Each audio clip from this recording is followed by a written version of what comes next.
Here are your highlights for the All-Star game. And there's MJ and Vince talking pregame. MJ takes off his warm-ups. Vince all smiles. Good smile. MJ, as we talked about, a little shaky early. He started 0 for 7.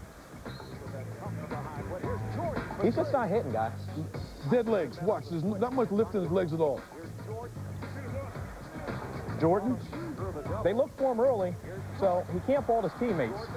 Well, I'll tell you also, when you know you're going to start, you warm up a little bit harder because you're going to go right into the game. When you're coming off the bench sometimes, you don't really spend a whole lot of energy in warm-up because you're going to have to get loose when you come back in the game anyway. So it's very possible he just was not loose when the game started. He started 2 for 10 from the field. Give him a layup. Give him something to build that confidence. Get me off with a layup. All of a sudden, that basket becomes larger. Layups and free throws. Now the guy who gave up his starting spot. The fans wanted to see him because he can do this. Oh, yes, he can. And look at MJ. The free throw allows him to pass Kareem on the all-time scoring list in All-Star game history. T-Mac, 17 points in the third, 3 shy of the record for points in a quarter held by Glenn Rice, who broke Hal Greer's record. And look at GP. We're tied at 97. In the fourth, MJ. Oh, Michael. That's nasty right Vintage. there. Left-handed floater. Use the big fella. Tied at 120, time winding down. Jordan getting the last crack. Should he have? Sure, there's no question. Everybody in the building knew where that ball was going. And I bet you all his teammates who wanted him to have that last shot. First overtime game since '93. MJ in OT hit. Face.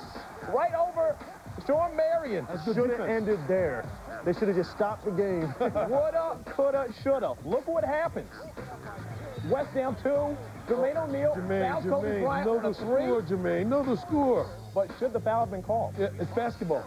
You can't insult the game. It's basketball, but you know what? That ref needs to have a little bit of a better sense of perspective there, understand the moment. You got to have a feel for the moment. In double overtime, for the first time ever, KG just took over. 37 points, 5 shy of the all-time All-Star game record held by Will. Good for him, but here's a guy that's been abused so many times for not carrying his team. MVP, I'm happy for him. Interesting, if Kobe Bryant doesn't get fouled at the end of the game, Allen Iverson's your MVP. Wow. That's how things change, just like that. The West wins 155 to 145. Garnett, your MVP. KG, 17 of 24 shooting, ties Will and MJ for most field goals made in an All-Star game. It's good company. Yeah, that is a good company. Jordan's 27 field goal attempts ties the record held by Rick Barry. That's good company, too. Rick Barry can score.